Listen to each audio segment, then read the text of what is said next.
While writing this brief biography, I have decided to take a more personal approach than what is common for a music teacher's website. My aim in doing so is to share the process through which I have come to a deeper understanding of music, a process which involved years of striving against the challenging problem of being a pianist with the bilateral hearing loss.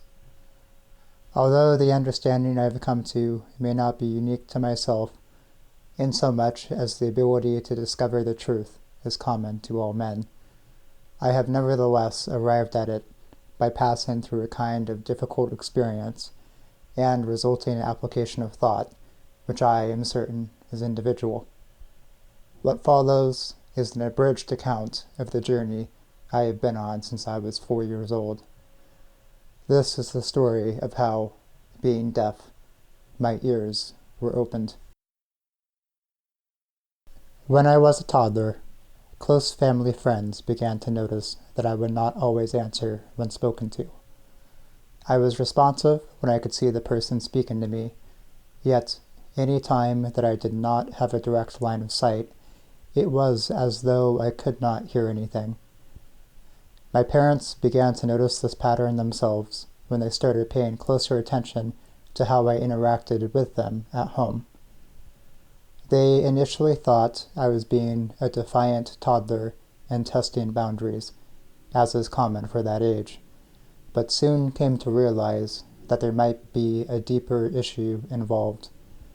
Concerned by the pattern that was unfolding, they scheduled an audiology appointment for me.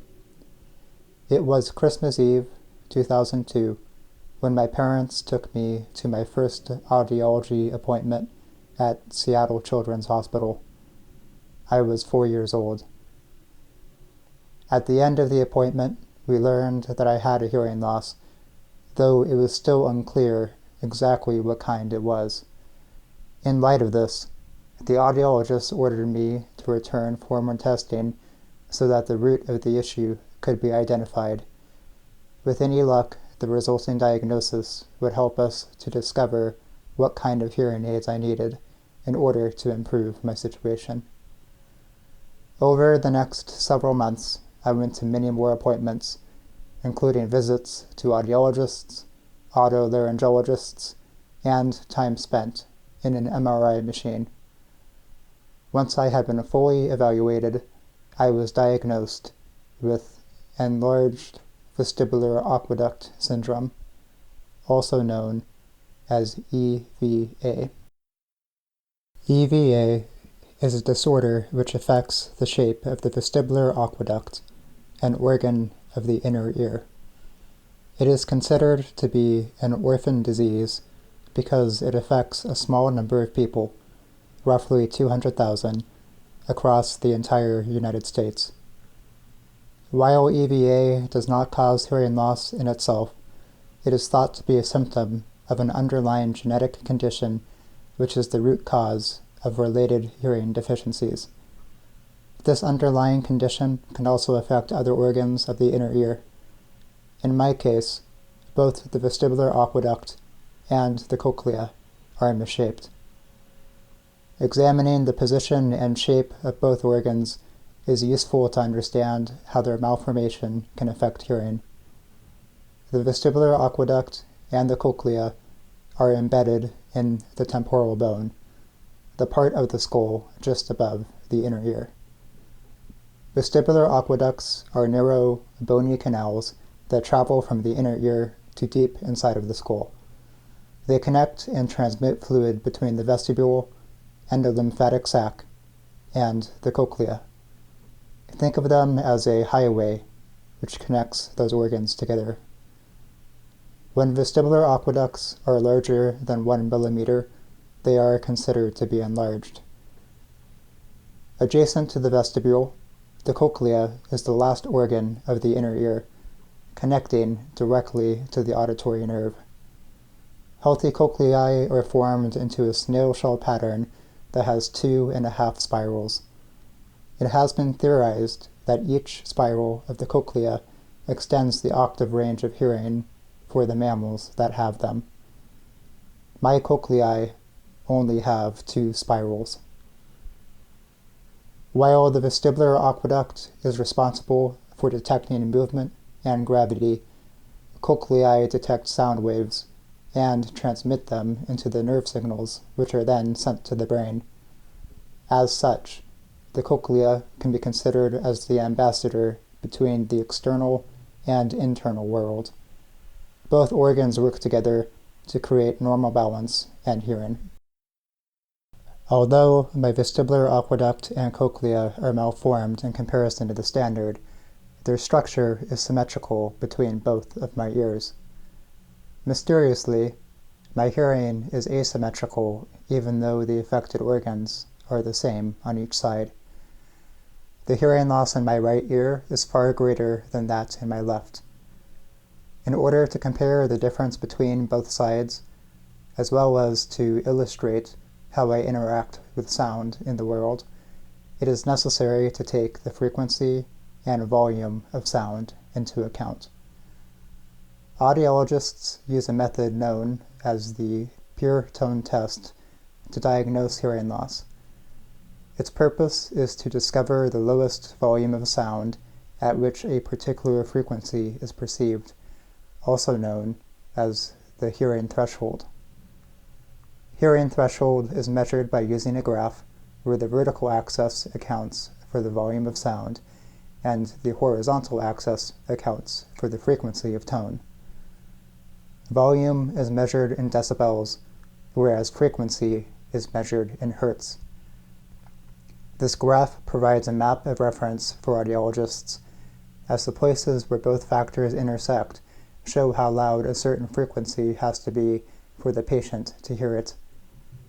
An accurate measurement of an individual patient's hearing ability, or lack thereof, is provided after a machine called an audiometer has taken its reading. A normal hearing threshold is considered to be anywhere from -10 to 20 decibels in the range of 250 to 8,000 hertz. Anything that is above 20 decibels is considered to be a hearing loss. Severity of hearing loss is measured according to the following ranges. Normal is from -10 to 20 decibels, mild from 20 to 40 decibels, moderate from 40 to 70 decibels, severe from 70 to 90 decibels, profound from 90 to 120 decibels. According to these categories, my left ear functions in the range of mild to moderate hearing loss, and my right ear functions in the range of mild to profound.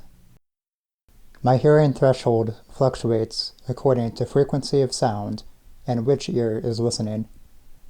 My left ear's threshold is stable at 30 decibels, just outside of the healthy range, from 250 to 500 hertz.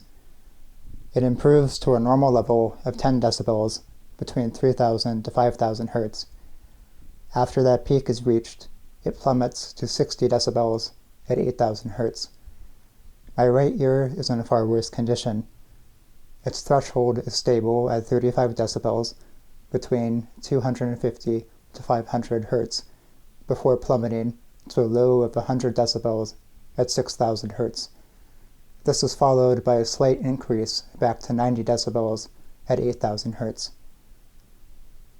Because I also aim to discuss my journey as a pianist, it would be useful to use the range of frequencies found on the piano to show how my hearing fluctuates based on pitch.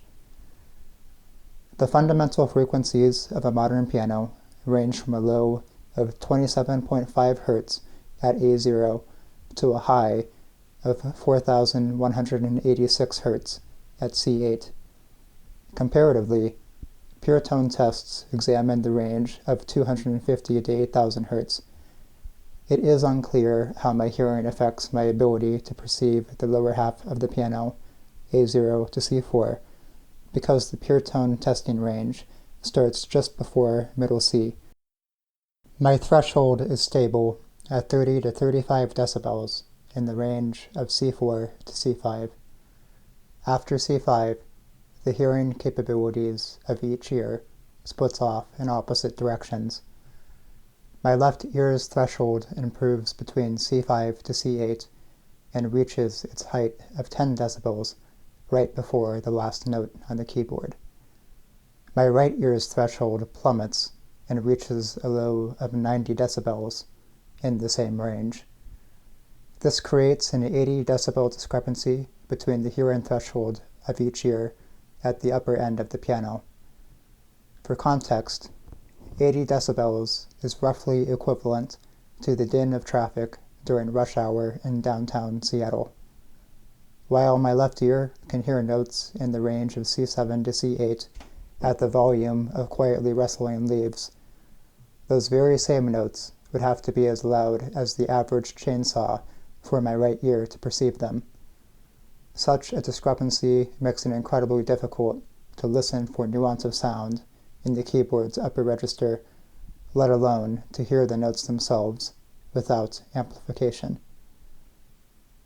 This also affects my ability to perceive several kinds of sounds in everyday experience.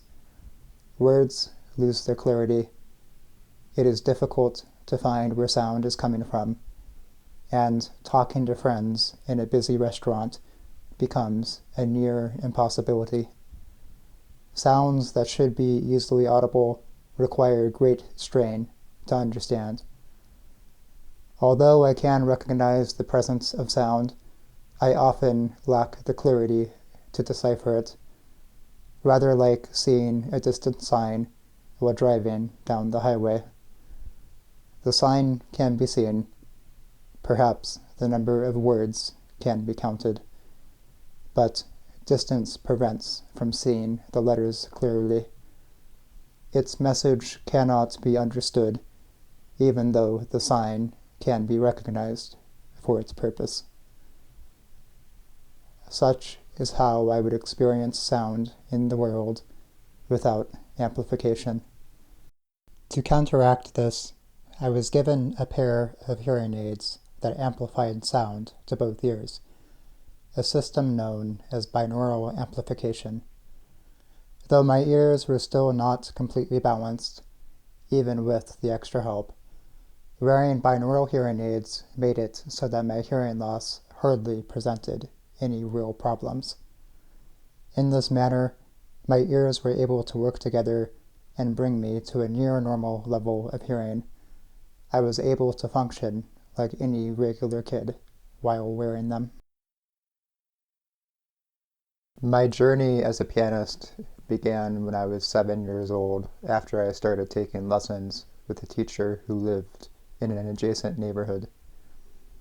She was an encouraging teacher because of her enthusiastic approach and willingness to teach students the music that they most loved. My early years as a pianist were spent playing music from my favorite movies, TV shows, and video games. One memorable piece that I learned after several years of study was One Final Effort from the video game Halo 3. While classical music was always a part of what I played, it was never the main focus. Little emphasis was placed on cultivating technical understanding or following a disciplined methodology that could lead to incremental progress over time. As such, I was lacking in knowledge about the foundational elements of music. Most of what I learned under her tutelage was through rote instruction and memorization. Because I lacked the ability to recognize notes, rhythms, and other important markings, I could not parse out the density of information that is contained in the average piano score. As the years passed, I began to play advanced pieces of music long before I was ready for them. In the 5th grade, I started learning Edvard Grieg's Concerto in A minor, a piece written for well-seasoned pianists much older than I was at the time. I scrapped and memorized my way through the first 8 pages of the concerto, mostly relying on my teacher to interpret the score for me. It did not help that my ability to read music was limited to a few notes of the treble clef. What resulted was a stripped-down version that was lacking in beauty. It was far beyond my abilities, and that became evident in the sound that I produced. There is a temptation for teachers to give their students the answers rather than walking them through the process of thought that leads to genuine understanding. While this can yield faster progress in the short term, it does not provide the sure foundation that leads to long-term flourishing. Although my first teacher did not give me a good technical understanding, she did offer the opportunity to have hands-on experiences which allowed me to discover music for myself. Her willingness to teach me the pieces I loved without holding me to a strict technical standard made me unafraid to attempt music beyond my skill level, and therefore gave me the courage to come to my own conclusions. Both of these proved to be invaluable to me in the years that followed. As I grew older, it became apparent that I needed to find a new music teacher. It had been years since I had progressed with my first instructor, and I was entering the time of my life when I would benefit from a strong male role model outside of my family. We eventually found a young man who had moved from Salt Lake City to Seattle in order to become a pianist at a dueling piano bar. He was 24 years old when I first started learning from him, only 1 year younger than I am as I write this today. My first year with him was difficult because his strict methodology was the exact opposite of the laissez-faire approach I had grown accustomed to. Suddenly, I was expected to read music fluently, master rhythm, and know how to use the metronome. Instead of playing whatever I wanted, I had to study method books, primarily Suzuki, John Thompson, and Hannon. I was used to choosing my own music, and I found these to be uninteresting to practice, particularly after working on Grieg's Concerto in A minor. He demanded a level of musical responsibility which caused me to seriously doubt my commitment to the instrument. There were several times during that first year when I felt like quitting piano altogether. Things turned around once we worked out a compromise. I could choose my own songs, as long as he approved that I was ready for them, and I continued to work on method books. Once I was playing music that I genuinely cared for, I began to grow under his method. By the time I entered high school, he had become someone that I deeply admired as an individual. There were many aspects of his personality that I sought to emulate. As my freshman year progressed, I ventured out of my comfort zone by becoming an accompanist for several of the school's musical ensembles. My teacher had been a high school accompanist himself, and he encouraged me to take advantage of the opportunity. Playing for these ensembles allowed me to learn new music and to collaborate with other musicians in a way that I had never done before. Increased pressure to meet practice and performance deadlines helped me to find an efficient path to learning music. At the end of my freshman year, my ability to read and learn piano scores had greatly improved. My teacher's method had given me the capacity to learn far more music than I could have anticipated. I was armed with the courage to explore difficult music and a method I might wield to learn it efficiently. One of the most influential people in my budding love for music was my great-grandfather, Joseph Schubert. When I was growing up, he and I were very close, so much so that I considered him to be a second father, even though he was 80 years my senior.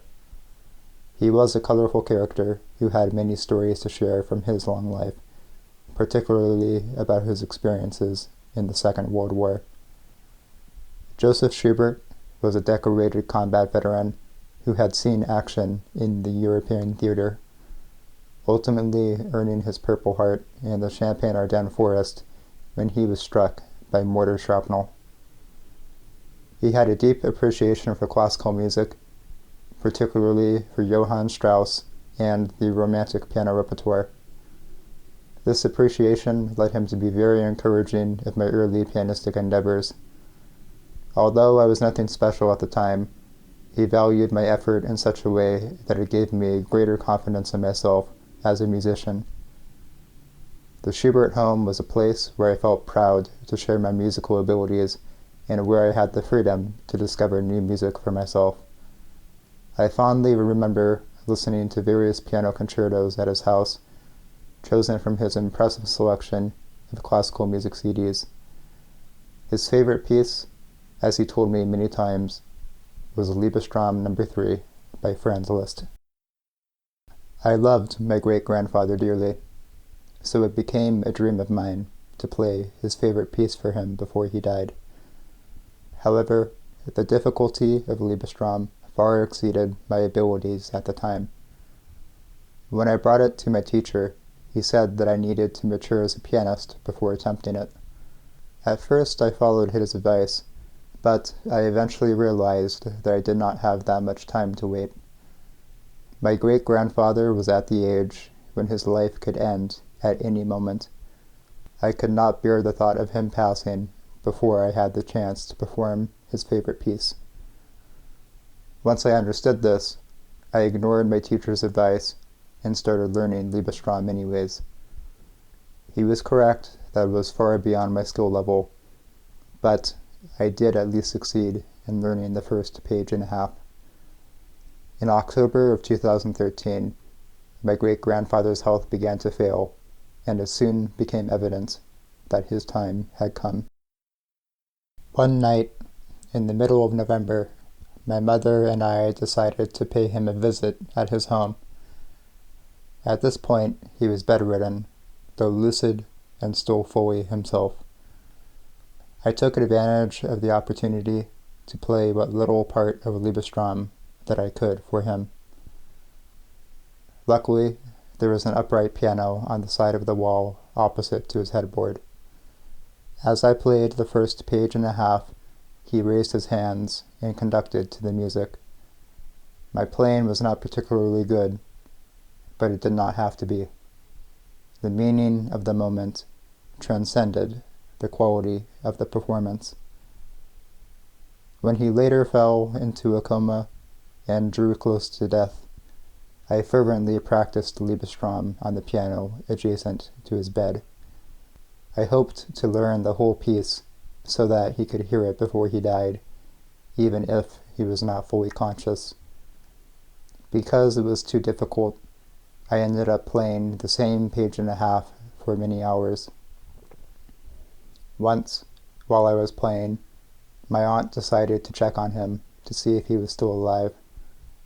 When she walked in, she found him on his back, with his hands stretched in the air, just like a conductor leading his orchestra. I know he heard the music.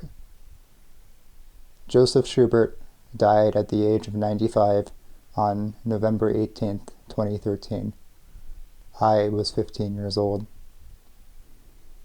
My great-grandfather's disposition taught me that a man could face death bravely. Because he accepted his own mortality in the hurricane of war, it stood to reason that I could do the same if I worked to face my fears and take responsibility for my life. I realized that I was the only one who had the power to put my life in order, and that I was the only one who was preventing myself from doing so. Embracing this way of thinking changed my approach to work and to hardship.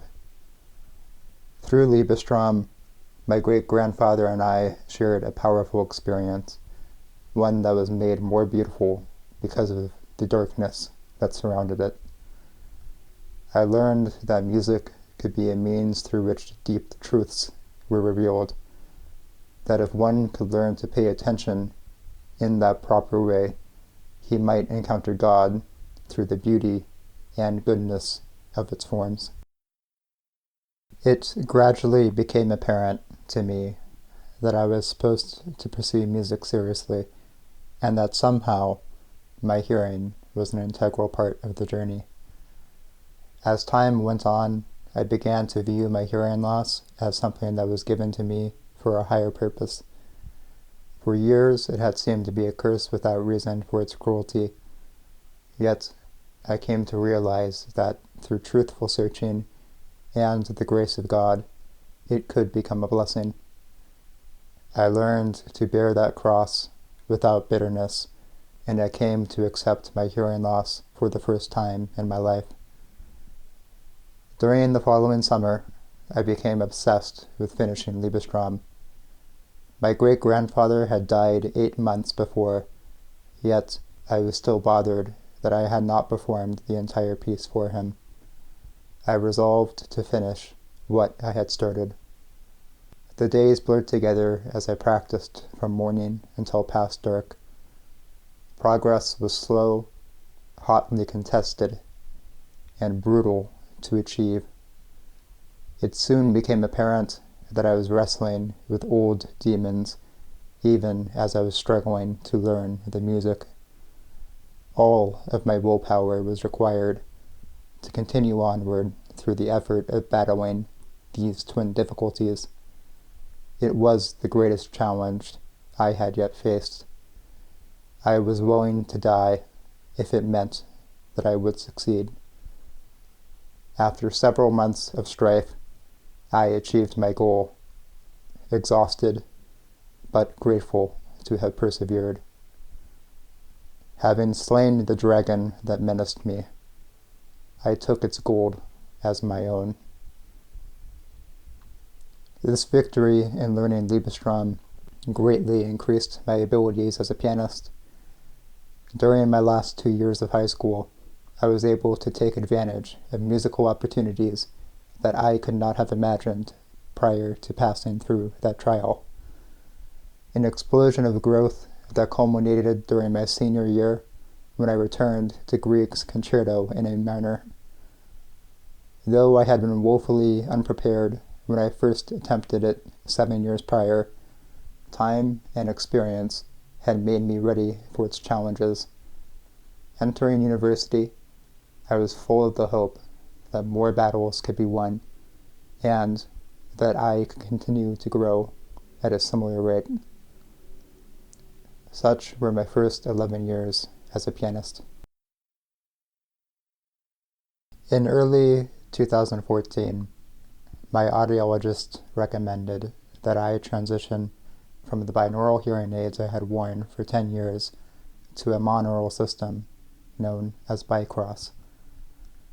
Instead of amplifying sounds into both ears, the BiCROS system would send signals from my weaker right side to my stronger left.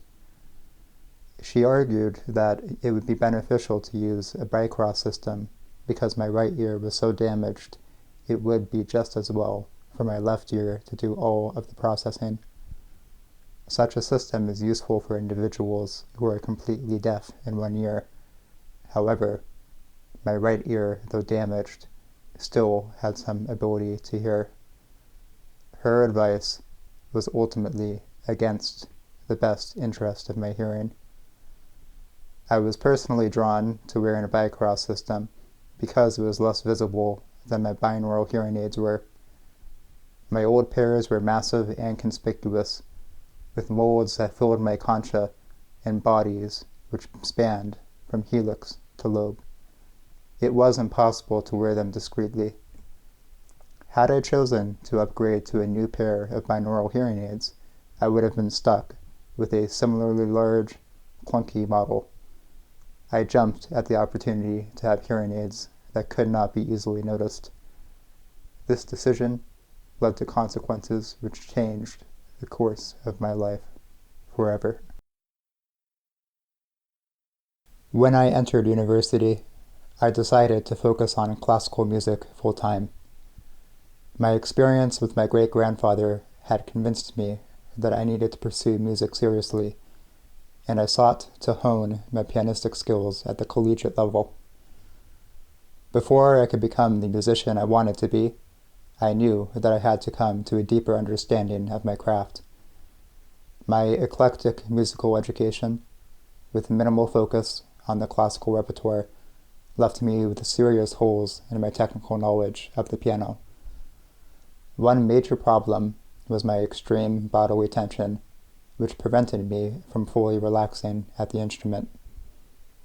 There was much for me to learn about the abstract forms of classical music and the correct physical approach to movement at the piano, both of which are essential to creating beautiful sound.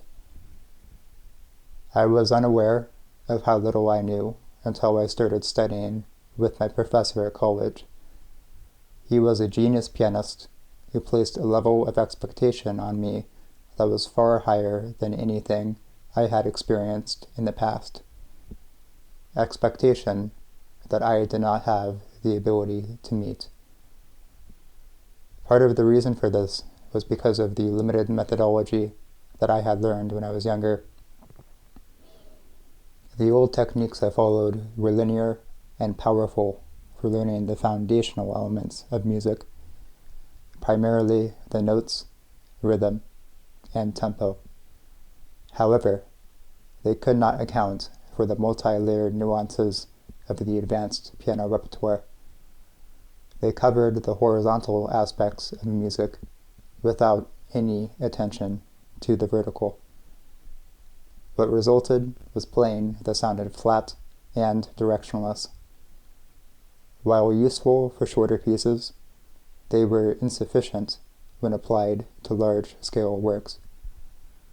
Holding fast to these methods repeatedly led to forearm injury from overwork, and I ultimately decided to abandon them because my problems of physical tension were worsening.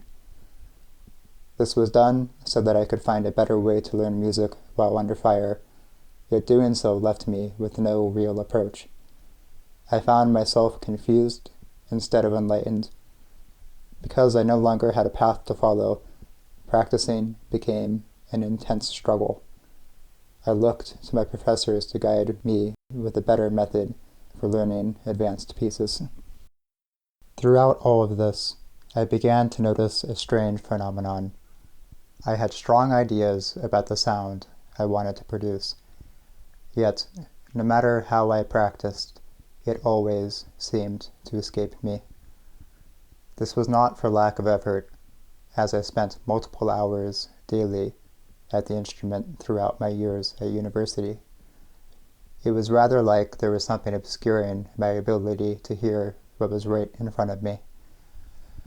Even though I understood the emotional arc of my pieces and each note's purpose throughout the journey, I was never able to actualize those concepts in sound. I could not tell whether or not I was progressing towards my goals.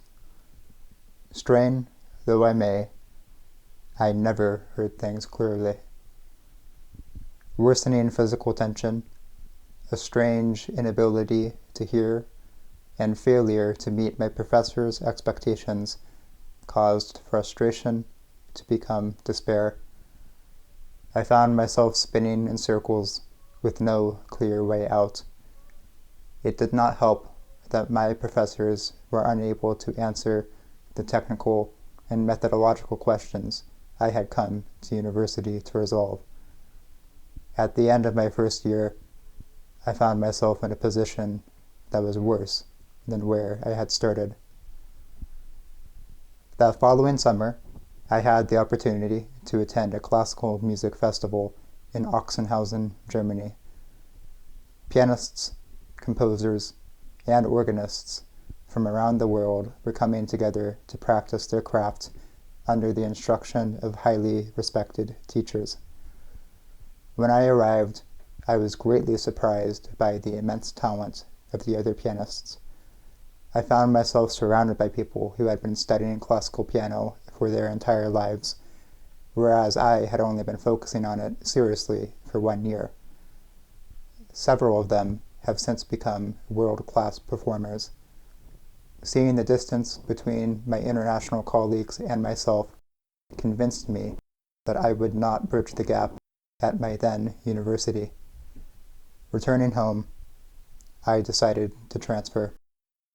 After a promising first semester at my second university, it became apparent that my problems could not be easily fixed. A strange riddle veiled the sounds that I produced, and no matter how hard I tried to listen, clarity always eluded me. My playing only worsened as time went on. This lack of progress gradually deteriorated my relationship with my new instructor. She began to grow impatient with me because I appeared to be slacking off, even though I was actually working myself to the bone without seeing any results for my effort. Late that winter, our lessons gave way to painfully honest conversations. During one particularly difficult session, she stated, "I can help everyone else, but I cannot help you." This was crushing to hear after I had transferred from my first university specifically to work with her in the hope that she could provide me with the answers which I sought. Her bluntness caused me to think about my issues in a way that I had not before.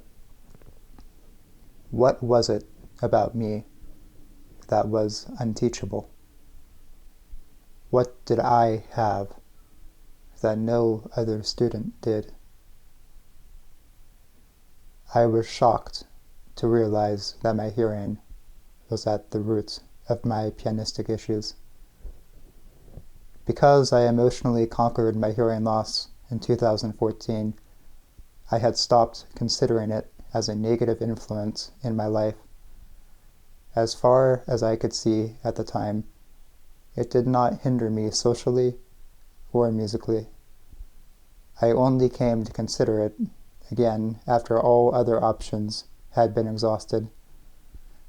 Though it was painful to open that old scar, there was finally a tangible problem I could grapple with.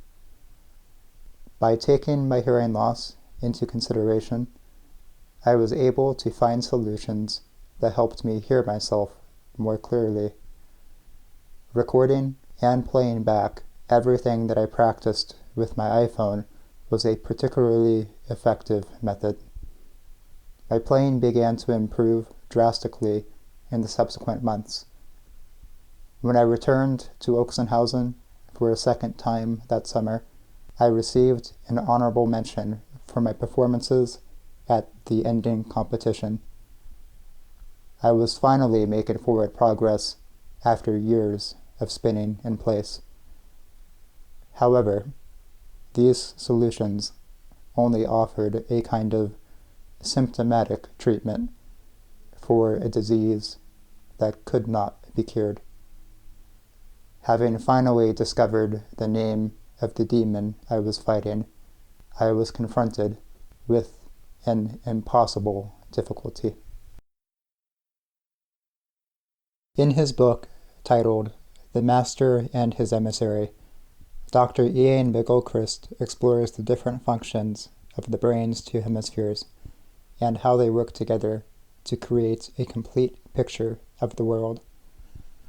The right hemisphere, which controls the left side of the body, is concerned with intuition and seeing the overall picture. Its major flaw is that it lacks the definition to examine specific details. The left hemisphere, which controls the right side of the body, is concerned with fine details and explicit definitions. While it is good at understanding things within clearly defined boundaries, it can be blind to nuance. Damage to the right hemisphere often leads to the kind of inability to understand context which is symptomatic of autism, whereas damage to the left results in lack of clarity. Both hemispheres work together to create a lived experience that is both densely layered and rich with individual details. In my case, transitioning into a BiCROS system forced my left ear, and therefore my right hemisphere, to adopt the responsibility of both sides, processing the details of sound in addition to perceiving its overall context. This ultimately led to 9 years of confusion and pain. Because I had no amplification on my right side, I was essentially operating with one dysfunctional ear that was doing the work of two. Trying to master my craft as a pianist without input from both sides cost an incredible amount of energy. I could hardly practice for 30 minutes before I became completely exhausted. Anything that I achieved after this initial energy reservoir was depleted was done through force of will alone. My left ear was not up to its task. Such an improper distribution of work led to overstrain of my right hemisphere, which in turn radiated out to the rest of my body. Exhausting effort, compounded over many years, led me to experience chronic nerve pain and fatigue that was not cured by rest. Everyday experiences were fraught with suffering, as even light and sound became painful. When I walked under the bright sun or found myself in noisy environments, my spinal cord exploded with electric fire that shot through the rest of my nervous system. Every note on the piano became a white-hot burst that sent waves of pain throughout my body. This only grew in intensity as volume of sound increased. There were often times when my discomfort was so great that I lost my ability to properly process the world around me. I began to experience extreme vertigo, as though I were standing on the edge of a precipice even when my feet were planted on the flat earth. Sometimes, when I was walking outside, I found myself floating 200 feet above my body and looking down. I felt as though at any moment I was in danger of plummeting from the heights or floating away to oblivion. Time also became fractured. Rather than manifesting itself as a fluid motion through space, every instant was like an individual movie frame. All movements became compressed into thousands of still, flat images that followed one another in quick succession. Sometimes my brain would get stuck processing an individual frame, leaving me functionally blind to my surroundings. These experiences were made worse by an inability to rest. Because the pain was constant, I could not bear to lie still unless I was exhausted enough to ignore it. There were long periods of time when I was unable to sleep through the night. I eventually discovered that sleep did not restore me even when I did rest properly. This caused a vicious cycle of pain leading to exhaustion, which in turn led to more pain. I found myself as though surrounded by black waves. The only solution that gave me relief from the suffering was to pour myself into work that I cared deeply about. I worked as much as I could, studying languages, music, and history, practicing piano, memorizing scripture, poetry, and speeches, and thinking deeply about the structure of music. Some deep part of me knew that I could find the answers I needed to get out of my situation if I could only learn to listen attentively and aim in the right direction. Though I had become bitter and viciously angry, that whispering promise kept me moving forward in the dark. Prayer, study, and directed attention became my guides. Not knowing what I was searching for, I kept my eyes and ears open for the truth that would lead to understanding. By the grace of God, I found pearls in the mire. I began to understand the structure of music in a way that I never had before. When I started to theorize new methods of practice, they worked.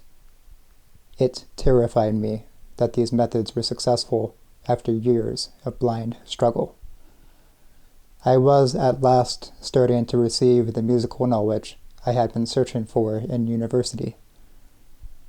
Meaning, it seemed, was the antidote for the chaos that enveloped me. I gradually came to accept the pain I was enduring, yet I was still unaware of what exactly I was going through. Neither could I articulate what I was suffering. Even though I knew that I felt horrible, I figured my fatigue was a symptom of laziness rather than a sign of chronic malaise. Because it could not be spoken, much less named, no permanent solution for my pain and exhaustion was forthcoming. When my wife and I first started dating in 2021, I finally found somebody I could trust to share my experiences with. As soon as she found out about my monaural hearing aids, she immediately expressed her concern. She could not understand why an audiologist would suggest such a system when I still had some hearing left in my right ear, arguing that because the ears are like a muscle, they need to be used in order to maintain their strength. Otherwise, they atrophy and lose whatever ability they once had. In light of this, she urged me to return to a binaural hearing aid system as soon as I could. Around the same time, she began to help me with my physical approach to the instrument, as the problem of my tension and injury, which had plagued me since high school, had never been resolved. Because she had been a ballet dancer for 18 years and studied human anatomy extensively in college, her viewpoint was unique in its practicality and its clarity. She was able to combine her first-hand experience as a dancer with medical knowledge in order to teach me how to properly hold and move my body while playing. With her help and patience, I gradually untangled the bad physical habits I had accrued over my first 17 years as a pianist. It was the first time anyone had taught me how to sit and move correctly at the instrument. By combining her practical understanding of the body with my own abstract knowledge of a musical structure, I developed ideas that would allow me to become more articulate as a musician. At the heart of these ideas was the realization that each body part, when moved intentionally, uniquely controls a certain aspect of sound. Further, if one could learn to control these properly, he would obtain a greater mastery of the instrument, thereby increasing his capacity for musical expression. It was a strange turn of events, and an even stranger blessing that gave me both the technical and physical understanding of the piano, which I had sought for years. In November of 2022, I had an audiology appointment where I had the opportunity to wear binaural hearing aids. All of the pain left my body as soon as I put them on. Though I could not articulate it, I had been carrying an incredible amount of tension from head to toe. My left ear had borne the primary responsibility of processing sound for many years, causing immense strain. I was not centered, and my body suffered the consequence. Once I had amplification in both ears, I felt everything snap back into place. Muscle, sinew, and bone finally had the chance to rest. This was accompanied by a relief that I cannot describe. Suddenly, my ears were filled with pitches and timbres of sound whose existence I had entirely forgotten. Obscurity of detail was replaced by clear words, even as the morning sun chases away the enveloping mists. I would have wept with uncontrollable joy had I been in a more private setting. I was hearing for the first time in 9 years. On December 14th, 2022, I received my own pair of binaural hearing aids, only 10 days short of 20 years after I was first diagnosed. Lack of amplification to my right ear made it impossible for me to hear important aspects of sound, as the meaning of music is perceived through the clarity of individual notes embedded in their proper context. I was rendered deaf to balance between voices, dynamic nuance, and most of the piano's upper range. Unsurprisingly, my playing during this period sounded excessively rhythmic, flat, and was heavily balanced towards the bass. Opening my right ear again has given me access to those elements of music which were once veiled from me. Voicing and dynamics have finally become tangible parts of my own interpretation. When I listen to my favorite pieces of music, it is as though I have never heard them before. My tension while playing has also disappeared almost entirely. I now have a kind of energy and ability to enjoy life that I have not known for nearly a decade. That which was old has been made new. The limited, though treasured, understanding that I have come to was given to me in a period of great pain. Through the grace of God, I was allowed to endure it, and through the grace of God, I came out the other side. Glory to Him who delivered me from death. I pray that I can share what I have learned with those who might benefit from it. For the ill, that hope of healing would be kindled. For those who are well, that they might come into deeper understanding of truth as it manifests itself in the world's beauty. As it was written in Isaiah, "Be glad, ye thirsty desert, and rejoice exceedingly, and let the desert blossom as the lily. Be strong, ye relaxed hands and feeble knees. Be comforted, you faint-hearted. Be strong. Do not fear. Behold, our God renders judgment, and will render it. He comes and saves us. Then the eyes of the blind shall be opened, and the ears of the deaf shall hear."